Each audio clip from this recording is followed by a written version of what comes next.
بسم اللہ الرحمن الرحیم۔ السلام علیکم۔ انصاف نیوز ایجنسی کے نیوز روم میں خوش آمدید۔ آج کی بریکنگ نیوز پر ایک نظر۔ ڈپٹی کمشنر مہتاب وسیم اظہر نے کہا ہے کہ حکومت پنجاب کی ہدایات کے مطابق مقررہ نرخوں پر فراہمی کے لیے 1872 میٹرک ٹن برآمدی چینی مارکیٹ میں مہیا کر دی گئی ہے۔ یہ چینی شہریوں کو 90 روپے فی کلو گرام فراہم کی جا رہی ہے۔ ضلع بھر میں مصنوعی مہنگائی کی روک تھام کے لیے رواں ماہ کے دوران 514 گرام فروشوں 7,93,500 جرمانے عائد کیے گئے، جبکہ 4 افراد کے خلاف مقدمات درج کروائے گئے ہیں۔ ان خیالات کا اظہار انہوں نے پرائس مجسٹریٹس کے اجلاس سے خطاب کرتے ہوئے کیا۔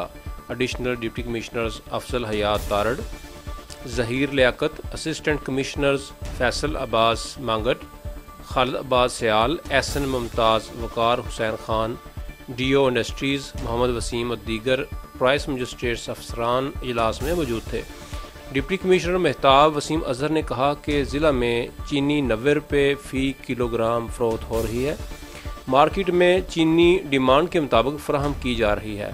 ڈیلرز کو رعایتی نرخوں پر چینی کا کوٹا مہیا کیا جا رہا ہے۔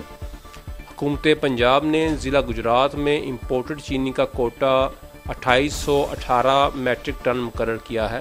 اس میں سے اب تک 1872 ٹن چینی ڈیلرز کو مہیا کر دی گئی ہے۔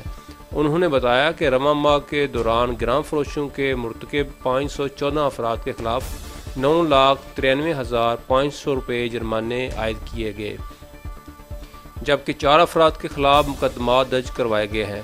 ڈپٹی کمشنر مہتاب وسیم اظہر نے پرائس مجسٹریٹس کو ہدایت کی کہ وہ باقاعدگی سے مارکیٹس کاروباری مراکز کا دورہ کریں، اشیاء خوردنوش کی مقررہ کردہ قیمتوں پر صارف کو فراہمی یقینی بنائیں۔ ذخیرہ اندوزوں گرام فروشوں کے مرتکب افراد کے خلاف سخت قانونی کارروائی عمل میں لائی جائے۔